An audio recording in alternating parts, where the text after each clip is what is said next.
send it to them and they all read it and they give you feedback and you try to incorporate everything that all of them say? I did that in the last book.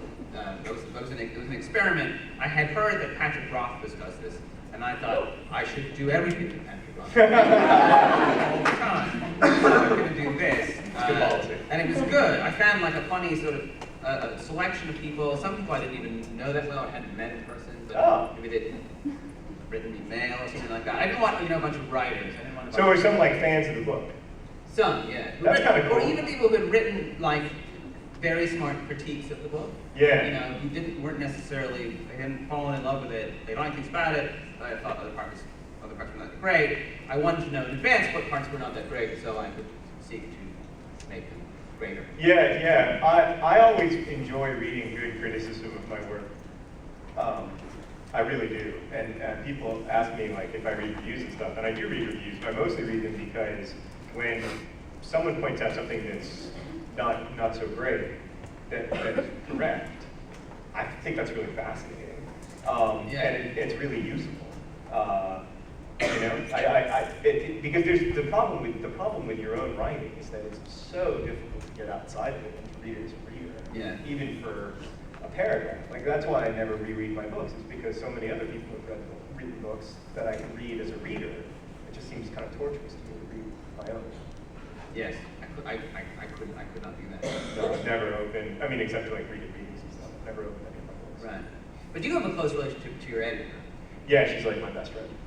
Yeah, so we talk almost every day. That's amazing. Yeah, but it goes back 10 years to, when I first sold the book. And she didn't really publish much back then. She was sort of like a really junior editor. So she had time to be friends with me, which most editors don't these days. So yeah, we became very close. And so I sent her like even five pages at a time, or 2 pages at a time, stuff like that, which is very uncommon.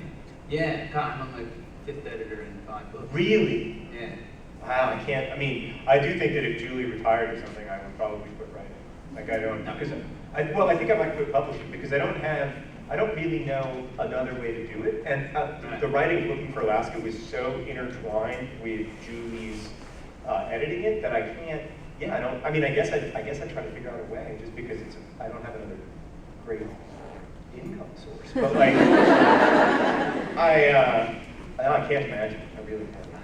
What was the point where you were wanting to be a writer and you were pushing? When did the tide turn, do you think?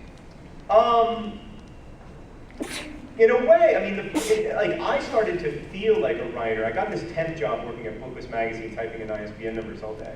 And I started to feel like a writer when they started to let me review. Because it gave me that sense of authority. You know this well as a book critic yourself. Suddenly you have to seem informed, even if you really aren't. Right. And that challenges you to become more informed for fear of making an ass out of yourself. Yes. So I was reviewing almost exclusively books about Islamic history, which I had studied in college, but only as an undergraduate. And I was receiving all of these emails from like people with their PhDs that were criticizing the smallest minutiae in my review of this, this book that I didn't really understand that well. And that made me have to take both myself seriously, and so that made me think of myself as a writer, because I was like, well, these people think of me as their peers, so I guess I have to. Tell the story about the Little People books. Oh, okay.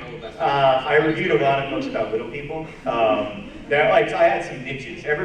This is a magazine that reviews 400 books every 2 weeks, so there are a lot of books out there. If you ever feel like being a writer is something extraordinary, you should pick up an issue of Booklist Magazine and realize that freaking everybody writes books.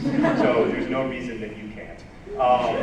But yeah, so we review about 400 books every 2 weeks, and so you get tiny little niches because there are so many books.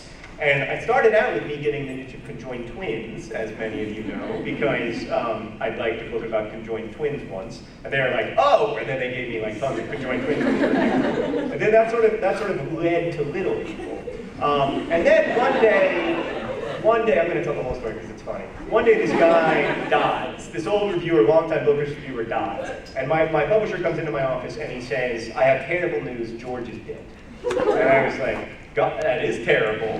And he was like, yes, and worse still, George was on Holocaust, and now you are. So then I was on both Holocaust and Little People and early Islamic history.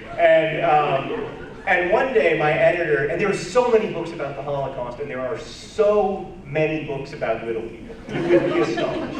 And one day my editor comes in and she's like shaking with excitement, holding something behind her body. And I'm like, what is it? What is it? And she said, I have the most wonderful gift for you. And she hands me a book called In Our Hearts We Were Giants, the story of little people in the Holocaust.